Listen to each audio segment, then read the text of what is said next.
प्रभु तारे जो चंदना, मुझको तारो प्रभु तारे जो चंदना।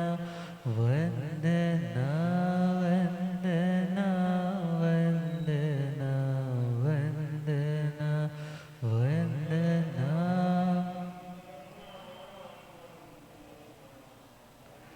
मुझको दल दल से अब तो निकालो प्रभु, मुझको दल दल से अब तो। मैं तो आया शरण में, संभालो प्रभु। मैं तो आया शरण में, कोई तुम सा नहीं इस जहाँ में कहीं, कोई तुम सा नहीं इस जहाँ। तेरे चरणों में दाता है अभिवंदना, तेरे चरणों में दाता है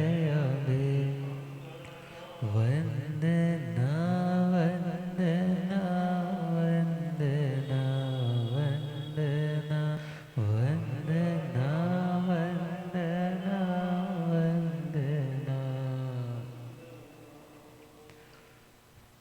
अनंत अनंत शांति के निकेतन शासनपति श्रमण भगवान महावीर स्वामी के पावन चरणारविंदों में हार्दिक भावना वंदन नमन।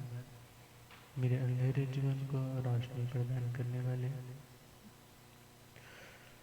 परमोपकारी आगम ज्ञान के भंडार आगम ज्ञाता आगम पुरुष जिन शास्त्ररत्न हिमाचल के श्री उपाध्याय भगवंत श्रद्धेय गुरुदेव श्री जितेंद्र मुनि जी महाराज साहब के पावन चरण कमलों में हार्दिक भावना वंदन नमन। पाठ पर विराजमान तपस्वी रत्न श्री प्रभु मुनि जी महाराज साहब के चरणों में वंदन। धर्म सभा में उपस्थित धर्म अनुरागियों, सुशीलवती माताओं और बहनों, असीम पुण्यदे से भाग्यदे से आप सबको संतों का समागम और वीतरागवाणी श्रवण करने का शुभ अवसर प्राप्त हो रहा है। श्रीमद् उत्तराध्ययन सूत्र 29वां अध्याय सम्यक्त्व पराक्रम सुनाना प्रारंभ किया है। आत्मा का सच्चा पराक्रम, शक्ति का सच्चा उपयोग कब होता है? जब समस्या का समाधान मिलने लग जाए, समस्या बढ़ने लग जाए। इट मीन्स व्यक्ति का पराक्रम, व्यक्ति की शक्ति का सदुपयोग, सही डायरेक्शन में उसने अपनी शक्ति को यूटिलाइज नहीं किया। तो प्रभु ने ऐसे कुछ पॉइंट्स बताए हैं जहाँ पर मोक्ष की अभिलाषा रखने वाली आत्मा को अपनी मना शक्ति को, अपनी वचन शक्ति को, अपनी काया शरीर की शक्ति को नियोजित करना है, यूज करना है। तो हमारा कल तक का विषय अनशन का था और उसके संदर्भ में हमने थोड़े समय में जो जो जानकारी दी जा सकती थी उसके ऊपर डिस्कस किया। तो आज हमारा विषय है सद्भाव पच्चखान। सद्भाव प्रत्याख्यान मीन्स संपूर्ण प्रत्याख्यान। सद्भाव का मतलब संपूर्ण, पच्चखान का मतलब प्रतिज्ञा। जब कभी खोए के पेड़े बट रहे हो, बर्फी बट रही हो किसी जगह पे, तो सब लोग क्या करते हैं, ऐसे ऐसे हाथ करते करते ग्रहण करते। मगर मान लो कोई व्यक्ति कुछ ऐसी चीज़ जो कोई खाना नहीं चाहता, कोई लेना नहीं चाहता, सिंपल, यदि कोई व्यक्ति सपोज तेजाब की शीशी उल्टा रहा हो किसी के हाथों पे, सैनिटाइजर हो तो समझ आएगा। मगर यदि वो तेजाब की लिखा भी हुआ है कि ये एसिड है, हाथ पे रखने से हाथ जल सकता है, हाथ पे डालोगे, और वो डालने लगा है कोई व्यक्ति, और एक बिल्कुल वो लाइन चल रही थी, बाकियों को तो वही चीज़ दे रहा था, मगर एक व्यक्ति ऐसा है उसने उसी टाइम बॉटल उठा ली, क्या डालने लगा ऐसे, तो वो क्या करता है उसी टाइम अपने हाथों को पीछे हटा लेता है। क्यों? क्योंकि इससे मेरा नुकसान है, इससे मेरा फायदा नहीं होगा। इसी प्रकार प्रत्याख्यान का मतलब क्या? जो चीज़ें गलत है, जो चीज़ें हमारे लिए हितकारी नहीं है, जिन्हें ग्रहण करने से हमारा नुकसान होगा, हमें वेदना, हमें छटपटाहट का अनुभव करना पड़ेगा, ऐसी चीज़ ज़िंदगी में यदि आ भी रही है, उसके आते सार ही वो व्यक्ति क्या कहता है कि इस चीज़ को मैंने ग्रहण नहीं करना, इस चीज़ को मैंने अपनी ज़िंदगी में धारण नहीं करना, अर्थात वो अपने हाथों को पीछे हटा लेता है। और उन्हें हटाने का नाम देखा जाए प्रत्याख्यान। और हम देखें कि जब व्यक्ति प्रत्याख्यान लेता है तो कहेंगे महाराज नहीं, उस टाइम तो हाथ जोड़ कर कैसे करवाते हैं, तो उसका मीनिंग क्या है? तो मीनिंग उसका यही है कि मैं पाप से पीछे हट रहा हूँ और आपकी इन अच्छी चीज़ों को ग्रहण कर रहा हूँ, स्वीकार कर रहा हूँ। तो शब्द है हमारा सब भाव पच्च खाणे न भंदे जीवे किम जणे, कि हे भगवान सद्भाव पच्च खान प्रत्याख्यान से आत्मा को क्या मिलेगा? सद्भाव का मतलब, सद का मतलब जिसका अस्तित्व है उसे सत बोला जाता है। सत का मतलब जो एग्जिस्ट कर रहा है, और भाव का मतलब भी देखा जाए जो अपनी अपनी एग्जिस्टेंस दर्ज करवा रहा है, ऐसे जो भाव पदार्थ, भाव का मतलब जो अभाव नहीं है, ये नहीं है कि उसकी सत्ता नहीं है, ऐसे जो अभी शेष है, ऐसे भावों का भी त्याग करना, उसका नाम है सद्भाव पच्चखा। थोड़ा और समझें इसको। सद्भाव ये दशा उस टाइम की है जब 13वां गुणस्थान सयोगी केवली गुणस्थान, केवल ज्ञान तो पैदा हो चुका, केवल दर्शन भी पैदा हो चुका, मीन्स चार वो घाती कर्म क्षय कर चुके, चार घाती जो आत्मा के केवल ज्ञान, केवल दर्शन, आत्मा के आनंद स्वरूप को देखा जाए आवृत्त करने वाले, उसकी बेरोक टोक सहज जो उसकी स्फूर्ति है ज्ञान में, दर्शन में, उस उपयोग को जो रोकने वाले, उनकी जो घात करने वाले कर्म है, उन्हें घाती कहा। ज्ञानावरणीय, दर्शनावरणीय, मोहनीय और अंतराय, ये चार कर्म क्या कहलाते हैं? घाती कर्म। वो घाती कर्म तो उन्होंने नष्ट कर दिए, अब कौन सा गुणस्थान है उनका? 13वां गुणस्थान है।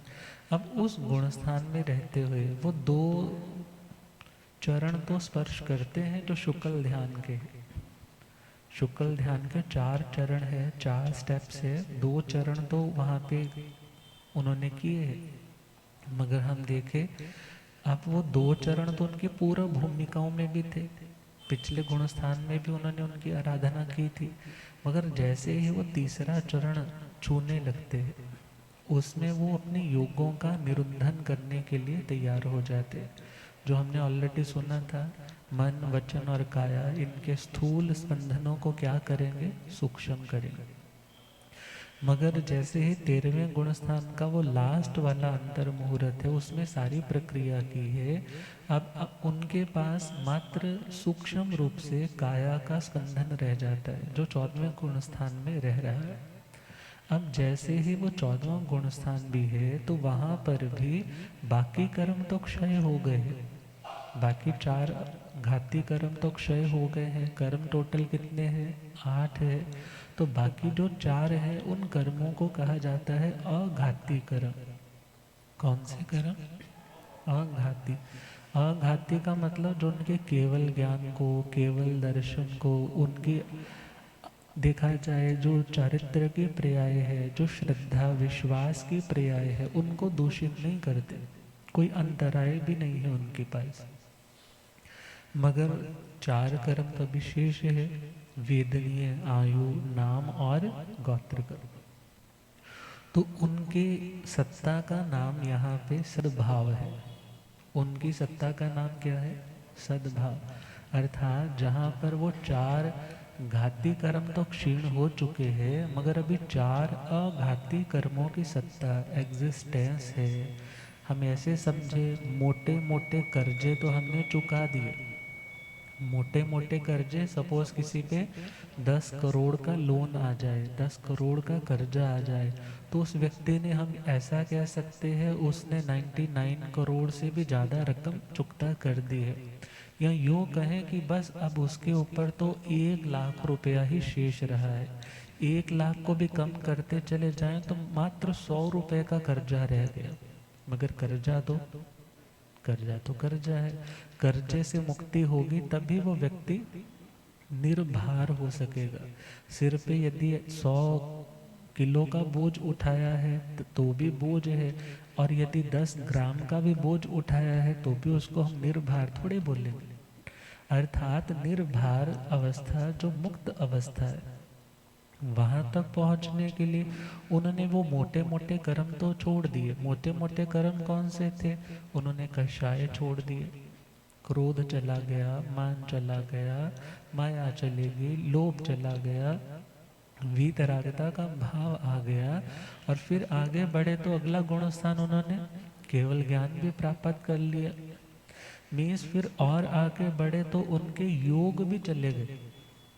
योग 13वें गुण स्थान से जब अपर वाले गुण स्थान के लास्ट अंतर मुहूर्त में आएंगे तो वो तो अपने मन वचन काया, भले उन्होंने भाव मन तो पहले ही उनको जरूरत नहीं थी, द्रव्य मन था उनके पास, वो भी किसी अनुत्तर विमानवासी देवता को उत्तर इत्यादि देने के लिए उनके प्रश्न कर। मगर अब वचन का व्यवहार भी वो संकोच करते करते मौन में आ जाते हैं। काया की चेष्टाओं को भी रोकते रोकते निस्पंद, मतलब कोई भी अब हलन चलन नहीं रहता, धीरे धीरे कम कर रहे। और वो स्थिति आती है जब सूक्ष्म काया का योग, मात्र सूक्ष्म रूप से श्वासोश्वास या बॉडी के जब ब्लड इत्यादि जो मूव कर रहा है उसकी हलन चलन है। वाणी से भी वो मौन है, अर्थात जो भाषा पर्याप्ति थी उसको भी क्षीण कर रहे हैं, नया भाषा वर्गणा का को पुद्गल खींच नहीं रहे हैं। और काया के माध्यम से भी मात्र अभी तक वो चल रहा है प्रोसेस, और मन से भी कुछ नहीं एक्सेप्ट कर रहे, मना पर्याप्ति इत्यादि वो भी उनसे भी ऊपर उठ गए हैं। मगर ऐसी स्थिति में भी अभी जो शेष है, जिनका सद्भाव है, जिनकी अभी सत्ता है, जिनकी अभी एग्जिस्टेंस है, जो भी प्रेजेंट है, जो बोझ अभी उनके पास है, उनको भी उतारने के लिए वो अभी देखा जाए अंदर से क्यूरियस है कि जल्दी हो जाए भाई। तो उस स्थिति में जब वो 4 कर्म जो अघाती कर्म है वो भी छूट जाए, उनको भी त्याग दिया जाए, उनके भी त्याग की प्रतिज्ञा हो जाए, तो उसका नाम है संपूर्ण प्रत्याख्यान। उसका नाम क्या है? संपूर्ण प्रत्याख्यान। जो हम या तुम लोग बच्चा खान लेते हैं वो सारे अपूर्ण हैं। वो सारे कैसे हैं? अपूर्ण है। मगर सर्व संवर की स्थिति कब आती है? सर्व संवर का मतलब अब नया कार्मिक अकाउंट बढ़ेगा ही नहीं, नया कर्म उसकी इनकमिंग बिल्कुल बंद, और जो अंदर है अब उसको भी छोड़ने की पूर्ण तैयारी है। तो जो वो स्थिति है वह है सर्व संवर की स्थिति। अब उसी को बोला जाता है पारमार्थिक प्रत्याख्यान। अर्थात जो पहले वाला प्रत्याख्यान था वो अभी अपूर्ण था, मगर जो अब होने वाला है वो कौन सा होगा? संपूर्ण प्रत्याख्यान। संपूर्ण देखा जाए, कोई व्यक्ति ये सोच सकता है कि यदि हमारे वाले पच्चखान अपूर्ण अधूरे हैं तो फिर हमें पच्चखान नहीं लेने चाहिए, तो ऐसा नहीं है। बल्कि हम एक एक रुपया उतार उतार करके पूर्ण कर्जे से मुक्त होने की राह पर ही है। मीन्स हमारे जो अधूरे पच्चक खान भी होंगे वो अधूरे भी उस पूर्ण पच्चक खान तक पहुंचने के लिए होंगे। मगर हाँ, केवल ज्ञानी भी केवल ज्ञान तक पहुंच गया है तब तक उनके भी पूर्ण पच्चक खान अर्थात जो अभी कर्म शेष है, अभी उन कर्मों का सद्भाव है, सत्ता है, वो अभी बाकी शेष है। जब तक वो भी निपट नहीं जाते, जब तक वो भी अकाउंट खाली नहीं हो जाता, तब तक क्या कहा जाएगा, वो भी कर्मों से पूर्णतया स्वतंत्र नहीं हुए। तो सद्भाव पच्चक खान का मतलब जो चार कर्म शेष अघाती रह गए हैं, जिनकी अभी सत्ता है, अब उनका भी त्याग करना, उनका भी क्या करना, त्याग करना। अब प्रश्न फिर आया कि इससे मिलेगा क्या? तो प्रभु ने कहा सब भाव पच्च खाणेण अनियट्टिंग जणयति। जब कोई आत्मा सद्भाव पच्च खान करता है, जो कर्म शेष है उन्हें उतारने का, उन्हें झाड़ने का, उनको अपनी आत्मा से अलग करने का पुरुषार्थ प्रयास करता है, तो भगवान कहते हैं उसे अनिवृत्ति पैदा होती। क्या पैदा होती है? ये अनिवृत्ति शब्द मुख्य रूप से 3 जगह पे ज़्यादा प्रयुक्त हुआ है। पहला तो जब किसी को पहली पहली बार सम्यक्त्व की उपलब्धि होती, जब यथा प्रवृत्तिकरण, अपूर्वकरण, अनिवृत्तिकरण, ये 3 सुने होंगे आप लोग। अब वो अनिवृत्तिकरण ऐसा है, यथा प्रवृत्ति के कारण तो ये है कि चलते चलते उस दुर्भेद्य ग्रंथि तक, जिसे खोलना, जिसे काटना, जिसको लांघना बड़ा मुश्किल था, उस राग द्वेष की ग्रंथि तक वो पहुंच तो गया है। यथा प्रवृत्ति मतलब जैसे चलते चलते चलते चलते, मगर अब उस गांठ को तोड़ने का जो प्रयास, जो पराक्रम, जो उत्साह, जो बल पराक्रम जागा है, वो अपूर्व है। अपूर्व का मतलब है आज तक पूर्व में ऐसा नहीं हुआ, पास्ट में ऐसा नहीं हुआ। और फिर जब वो उसको ये ठान लेता है कि इस गांठ को तोड़कर ही आगे ही निकलूंगा, उसका नाम क्या है? अनिवृत्तिकरण। उसका नाम क्या है? अनिवृत्ति। मतलब मैं बिना अपना काम किए निवृत्त नहीं होऊंगा, वापस नहीं लौटूंगा, काम करके आगे बढ़ूंगा। उसका नाम क्या आया? अनिवृत्तिकरण। एक यहाँ पर आया। फिर आगे चले तो हम जब गुणस्थानों की बात करते हैं तो हमारा 8वां गुणस्थान कौन सा है? निवृत्ति बाधक। 9वां गुणस्थान अनिवृत्ति बाधक। अब इसके बाद 10वां गुणस्थान सूक्ष्म संपदा। तो निवृत्ति का वहाँ मीनिंग क्या है? भिन्नता।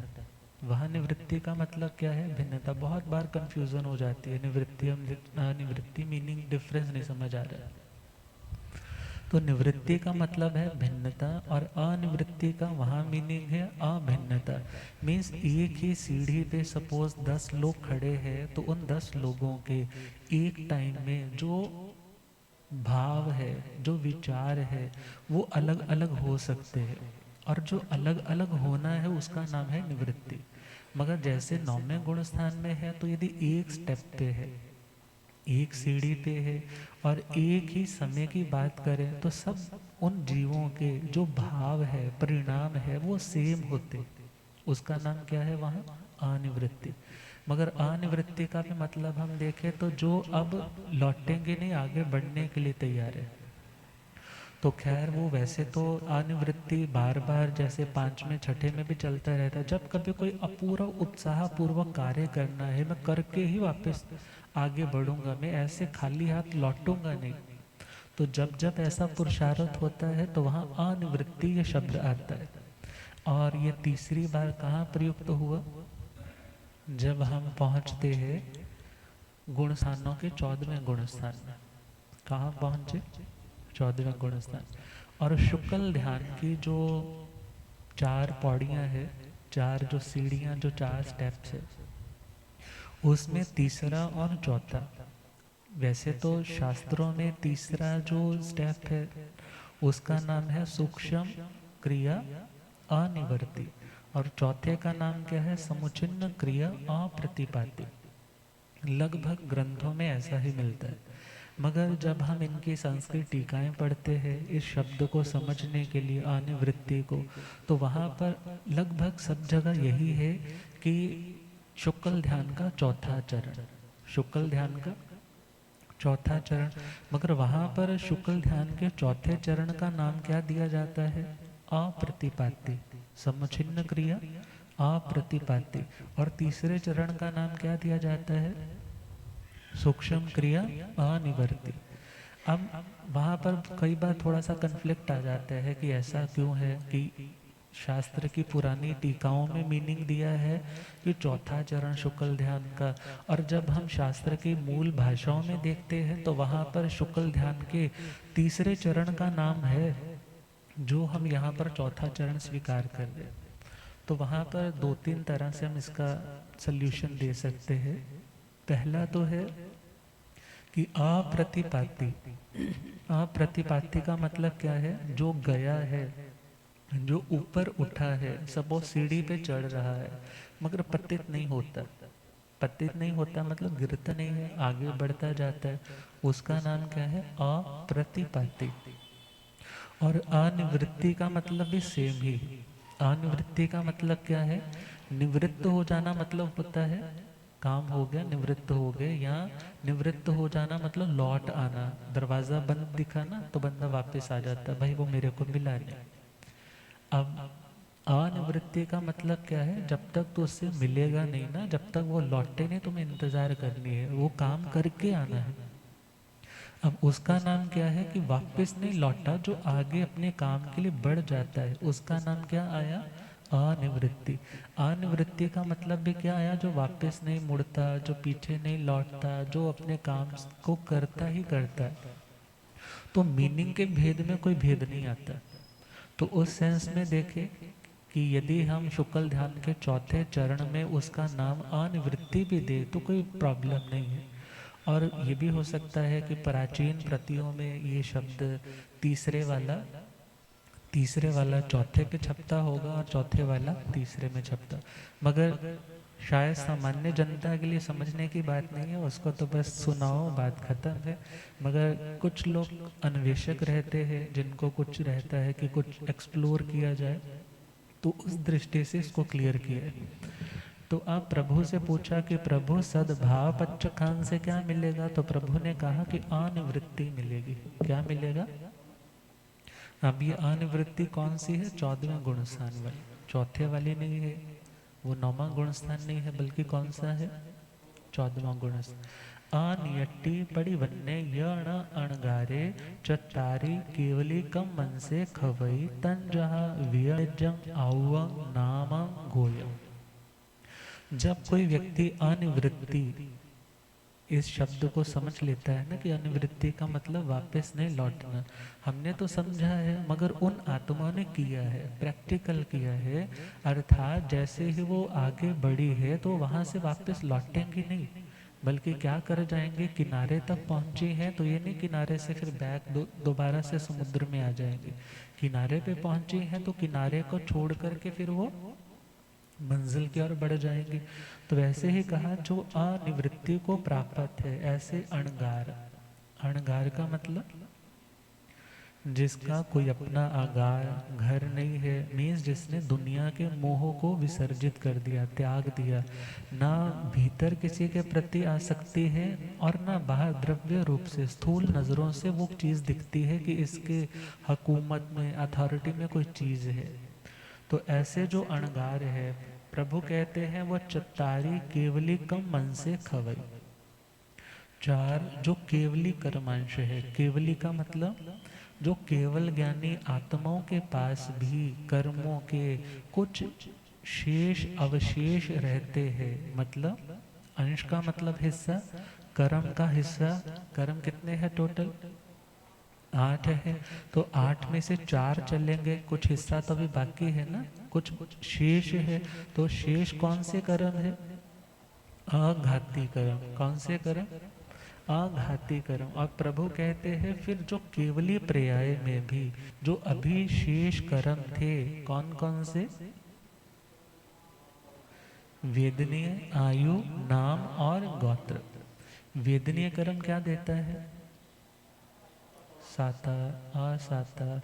मगर विशेष रूप से देखें तो जब कोई आत्मा केवल ज्ञानी है तो उस टाइम यदि बंध होता है तो मात्र इरियापथिक बंध। इरियापथिक बंध का मतलब है मात्र जो चलने फिरने की क्रिया है या श्वासोश्वास की क्रियाएं है।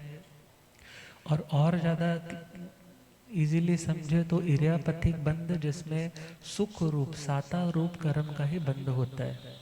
पहले समय में बंधा, दूसरे समय में उसका रिजल्ट फल भी आ गया, और तीसरे समय में वो झड़ करके आत्मा से अलग भी हो गया। ये स्थिति है उसमें। अब विचार करना है वो इरियापथिक बंध उन आत्माओं के होता है, मतलब सुख रूप ही होता है।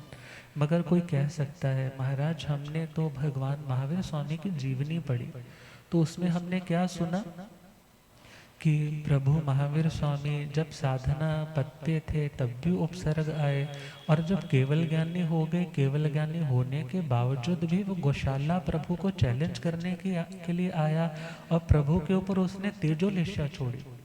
छोड़ी ना, सुनते हैं ना, जिसमें सबसे पहले उसने सुनक्षत्र सर्वानुभूति 2 अणगारों को जलाया था।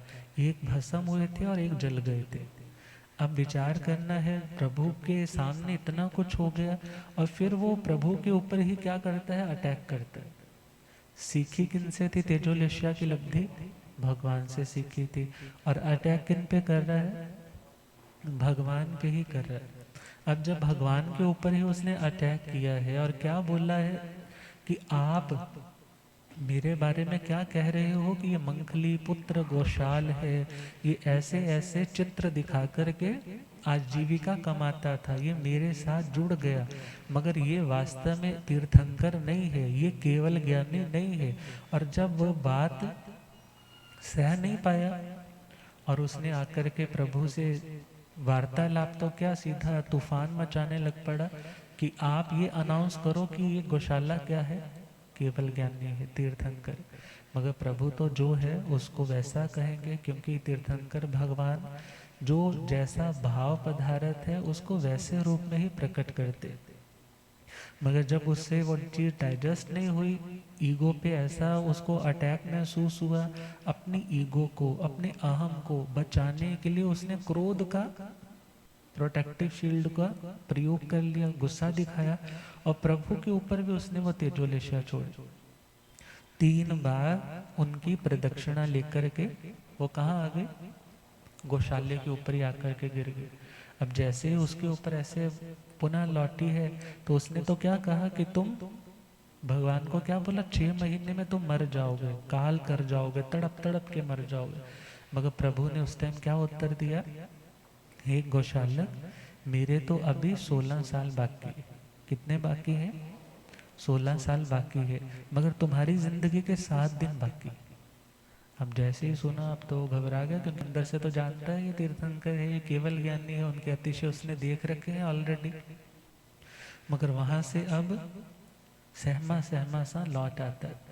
अब 6 महीने कंप्लीट हुए, प्रभु को वैसे तो पहले कोई प्रॉब्लम नहीं आई, मगर जैसे ही 6 महीने कंप्लीट हुए अब उसका असर आने लगा, जो तेजोलेशा छोड़ी थी। प्रभु को पित्त विकार इतना बढ़ने लगा कि रक्त के दस्त लग गए। किसके दस्त? रक्त के दस्त लग गए। अब ऐसी कंडीशन में ये सारी स्टोरी किन्होंने सुनी? जो उनके एक शिष्य जंगलों में साधना कर रहे थे। और जैसे ही उन्होंने सुनी वो घबरा गए, वो प्रभु के पास आए, विलाप करने लग पड़े। वैसे तो स्टोरी में आता है विलाप कर रहे हैं, प्रभु ने संतों को भेजा, वो आए और प्रभु ने उन्हें आश्वस्त किया कि तुम्हें डरने की जरूरत नहीं है, मैं ऐसे मरने वाला नहीं हूँ, मेरा जितना आयुष्य है अभी 15.5 वर्ष अभी शेष है, अभी मेरे को कुछ होने वाला नहीं है। तो उसके बाद प्रभु स्वस्थ भी होते हैं। वो रेवती श्राविका का जो सुनते हैं, बिजोरा पाक सुनते हैं ना, बिजोरा पाक बनाया, और प्रभु ने क्या कहा था मुनिराज को कि एक उसने मेरे लिए बनाया होगा, एक उसने सामान्य रूप से बनाया होगा, तो जो मेरे लिए बनाया वो मत लेकर आना, जो उसने अपने घर के लिए बनाया होगा वो ले आना। इससे एक बात और क्लियर होती है कि उस टाइम के श्रावक श्राविका भी अपने गुरुओं के लिए, अपने भगवंतों के लिए यदि ठीक नहीं है तो वो निमित्त रूप से भी तैयार करते थे। ये बात तो क्लियर हो रही ना। और रेवती के लिए ये भी आता है कि वो तो आने वाले टाइम में तीर्थंकर बनेगी। तो खैर हम ज़्यादा उन बातों में नहीं जा रहे, मगर इतना क्लियर कर ले, यदि कोई ऐसी घटना दिखती भी है तो हम सीधा एकदम सर्टिफिकेट ना दें कि साधु सत्यों के निमित्त से बनाएगा तो सीधा नरक में जाएगा, ऐसा हो जाएगा। तो वहाँ भावों की दृष्टि क्या है? संत अपना बचाव करे, मगर गृहस्थी अक्सर भावना भक्ति प्रधान हृदय वाला होने के कारण बहुत कुछ करता है। तो खैर, तो प्रभु ने वो सारा कुछ आहार वगैरह उनको जो अनुकूल था मिलने लगा, वो अपना ले रहे हैं, स्वस्थ हो जाते हैं। मगर जो वेदना आई, जो कष्ट आया, उसको सुनकर के बहुत से कह लेते हैं कि भगवान पे भी कष्ट आया। तो भगवान पे कष्ट क्यों आया? क्योंकि उनका भी वेदनीय कर्म बाकी है। वेदनीय कर्म बाकी ना होता तो प्रभु पे ऐसा कष्ट। तो जो केवल ज्ञानी आत्मा है उनके भी अभी 4 कर्म शेष रहते हैं। और यहाँ पर एक बात और समझनी है कि ये अक्षेरा है, आश्चर्यकारी घटना है। सामान्य नियम क्या है कि यदि कोई तीर्थंकर बन जाए, जिन्हें कोई ऐसा अनुपम अलौकिक लाभ हो जाए, फिर उनके ऊपर ऐसा उपसर्ग, ऐसा कष्ट नहीं आता, मगर इनके ऊपर आया। क्यों आया? एक तो ये एक्सेप्शनल केस हो गया, और दूसरा क्यों आया? अभी वेदनीय कर्म बाकी था। तो वेदनीय कर्म, आयु कर्म। वेदनीय कर्म को किसकी उपमा देते हैं? तलवार पे लिपटा हुआ जो शहद का कण है। अर्थात यदि वो शहद से लिपटी हुई तलवार है, कोई चाटता है, जब तक तो मिठास आती है तब तक तो बहुत फील गुड करता है, बहुत टेस्टी है जी। मगर जैसे ही जुबान कटती है, जीभ कटती है, तो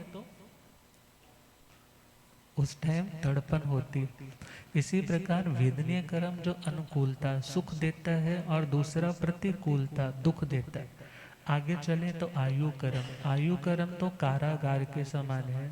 जैसे शरीर में आत्माओं को बंदी बन के रहना पड़े, यदि केवल ज्ञान हो गया, केवल ज्ञान के बावजूद भी वो आत्मा इस शरीर के अंदर ही क्यों है? उसका रीजन क्या है? उनका भी आयुष्य कर्म शेष है।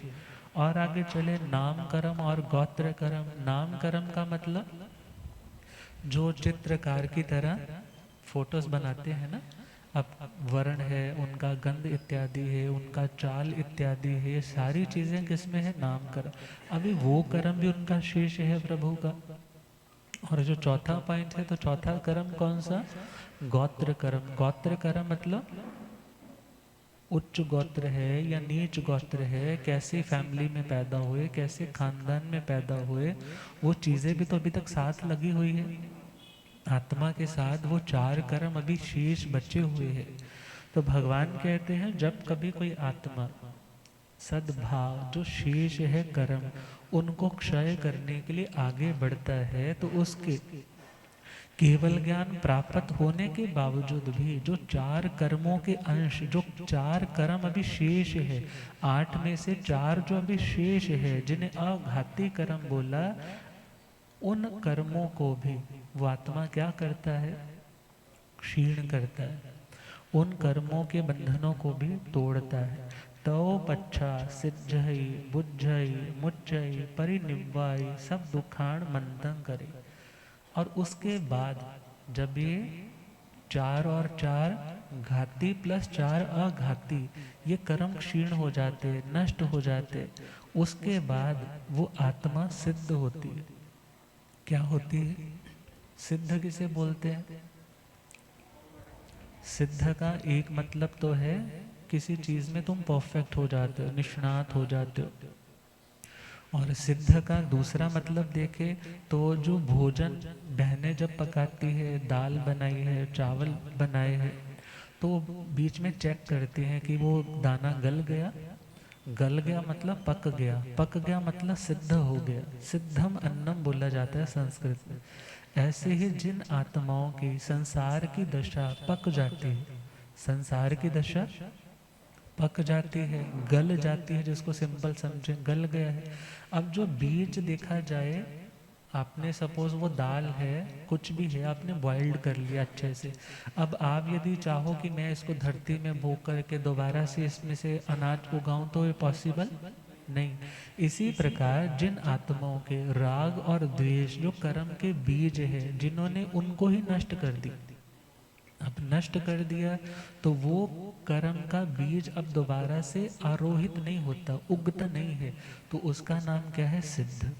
कि वो आत्माएं फिर दोबारा से जन्म और मरण नहीं करती। तो पहला शब्द आया सिद्ध हो जाती है, दूसरा शब्द आया बुद्धंती, मतलब बोध को प्राप्त हो जाती है। बोध का मतलब यहाँ केवल ज्ञान से युक्त हो जाती है, केवल दर्शन से युक्त हो जाती। तीसरा पॉइंट है मुच्चंती, मुक्त हो जाती। मुच्चंती, मुक्त हो जाती है मतलब किसी बंधन में वो नहीं है। सपोज करो गाय को आपने 2 किलोमीटर लंबी रस्सी से बांधा है। कितने किलोमीटर की? 2 किलोमीटर की। वो चाहे तो 2 मीटर की दूरी में भी घूम सकती है, वो चाहे 1 किलोमीटर की दूरी में भी घूम सकती है, मगर 2 किलोमीटर से ज़्यादा उससे आगे नहीं ना जा सकती। फिर उसको क्या करना पड़ेगा? वापस आना ही पड़ेगा।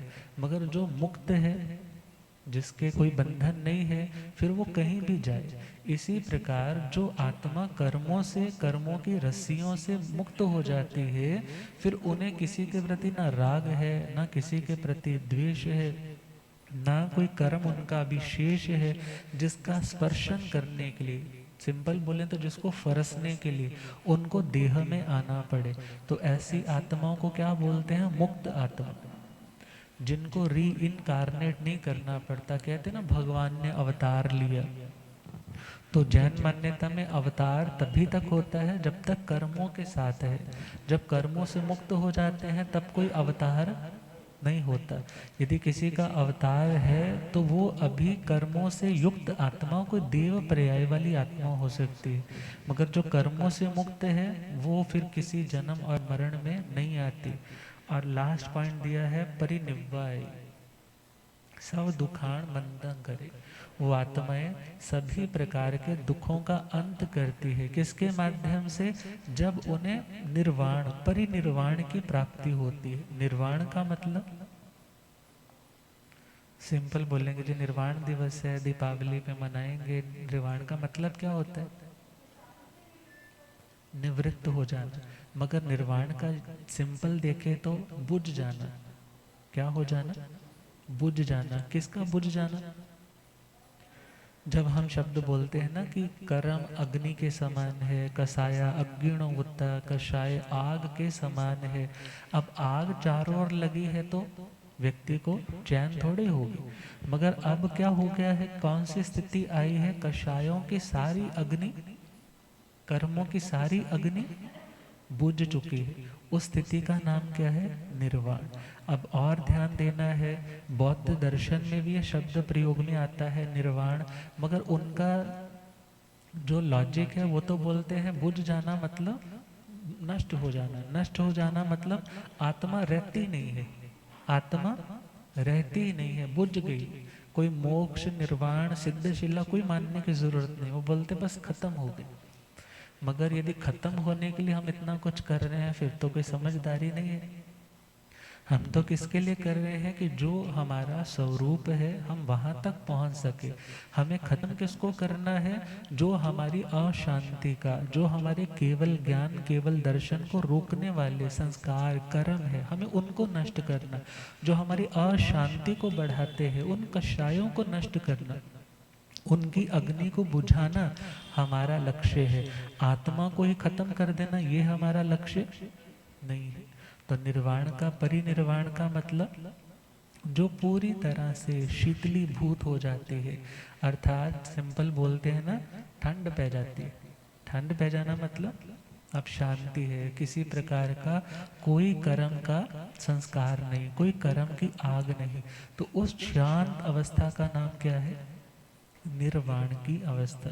और परिनिर्वाण का मतलब है चारों ओर से ही शांति शांति है, क्योंकि वहां पर हर आत्मा कैसी है? एक माहे अनेक राजे, अनेक माहे एककम मीन्स वहाँ हर आत्मा कौन है? जो सिद्ध अवस्था है। भले वो 5 स्थावर तो पूरे ही लोक में है, वहाँ एक इंद्रिय के रूप में तो हम तुम भी अनंत बार जा चुके हैं, मगर कर्मों से युक्त होकर के गए हैं, कर्मों से मुक्त होकर के, कर्मों से मुक्त होकर के नहीं गए। और यदि कर्मों से मुक्त होकर के जाते तो वापस कभी लौट करके आना नहीं होता। तो क्या कहा? 4 कर्म छूटे बाकी भी छोड़ने, 4 कर्म छूटे अब बाकी भी छोड़ने, घाती के बाद अब घाती भी तोड़ने, घाती के बाद अब घाती भी। दिए में जगमग केवल ज्ञान है, दिए में जगमग। दिए का मतलब बॉडी, शरीर में जब आत्मा का केवल ज्ञान प्रकट होता है, वो कौन सी अवस्था है? दिए में ज्योति। मगर जो निर्वाण अवस्था, मुक्त अवस्था है, वो बिना दिए के भी जगमग। गुरुदेव पधारे। हो रब मेरा सतगुरु बन के आया मैनू,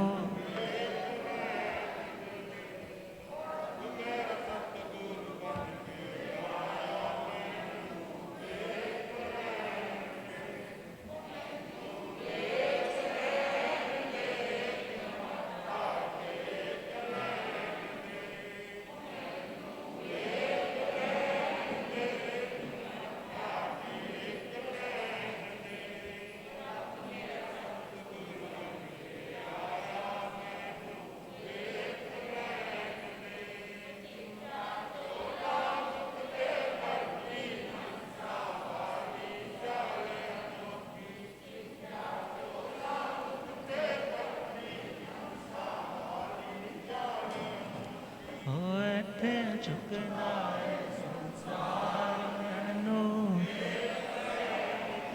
होते झुकना संसार मैनू,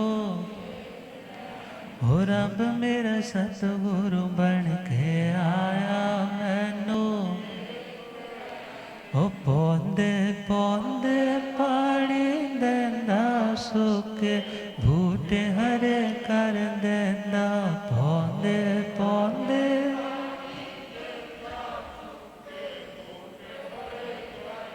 वो केड़ा माली बन के आया मैनू, वो केड़ा माली बन के आया मैनू, हो रब मेरा सतगुरु बन के आया मैनू। भूलियागम ज्ञाता आगमपुर जिन शास्त्रधन हिमाचल के श्री उपाध्याय भगवंत श्रद्धे गुरुदेव श्री जितेंद्र मणि जी। तो दिए में जगमग का मतलब सदेह मुक्ति। आत्मा देह के अंदर है, मगर फिर भी कैसी है? केवल ज्ञान से युक्त है।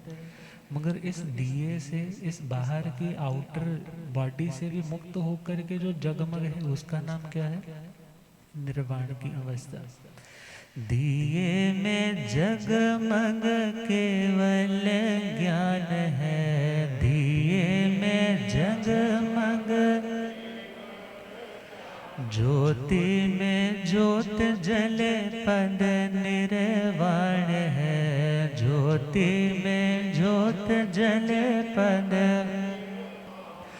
खाली दिए तो फिर पड़ते हैं छोड़ने, खाली दिए तो फिर पड़ छोड़ने, घाती के बाद अब आघाती भी तोड़ने, घाती के बाद अब आघाती भी। जाना जहाँ है फिर आना नहीं है, जाना जहाँ है मुक्ति का सच्चा ठिकाना नहीं है, मुक्ति सा सच्चा थे,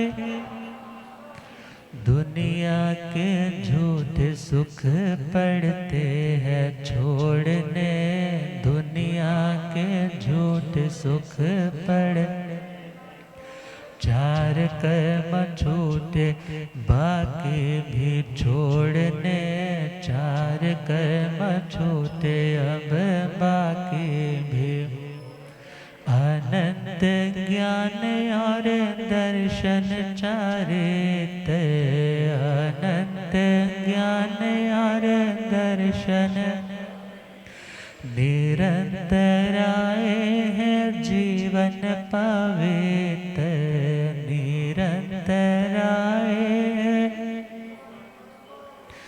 वेदनीय आयु नाम गौतर भी तोड़ने, वेदनीय आयु नाम गौतर भी, चार कर्म छूटे अब बाकी भी छोड़ने, चार कर्म छूटे अब, अष्ट गुणों से युक्त सिद्धों का रूप है, अष्ट गुणों से युक्त सिद्धों का सर्वज्ञ मुक्त सदा आनंद रूप है, सर्वज्ञ मुक्त सदा आनंद, प्रभास ऐसे प्रभु के संग जोड़ने, प्रभास ऐसे प्रभु संग नाथ जोड़ने, चार कर्म छूटे बाकी भी छोड़ने, चार कर्म छूटे बाकी भी, घाती के बाद अब अघाती भी तोड़ने, घाती के बाद अब अघाती भी।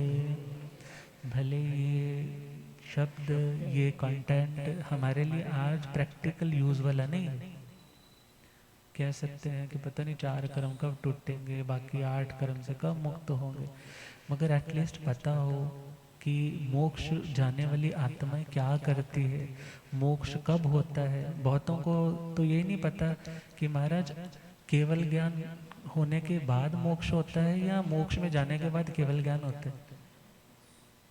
तो जब पता हो कि चार कर्म रहित होने के साथ ही आत्मा केवली हो जाता है, मगर उन कर्मों को क्या बोलते हैं? घाती कर्म। घाती जो केवल ज्ञान, केवल दर्शन, अनंत उनके सुख को क्या करते हैं? रोकते हैं। अंतराय कर्म टूट जाता है, तब जाकर के जो स्थिति बनती है वो केवल ज्ञानी की। मगर अभी वो देह के साथ साथ चल रहे हैं, मुक्त है। क्योंकि प्रश्न करता तो कह देगा ना, यदि तुम्हारे भगवान है तो शरीर में क्यों है? अभी वो चार कर्मों से मुक्त है, चार अविशेष है, मगर चार कर्म वो बाकी भी जब छूट जाएंगे तब वो निर्वाण की दशा है। कोई कह सकता है तुम्हारे भगवान फिर हेल्प करने नहीं आएंगे हमारी यदि हम उनको याद करेंगे?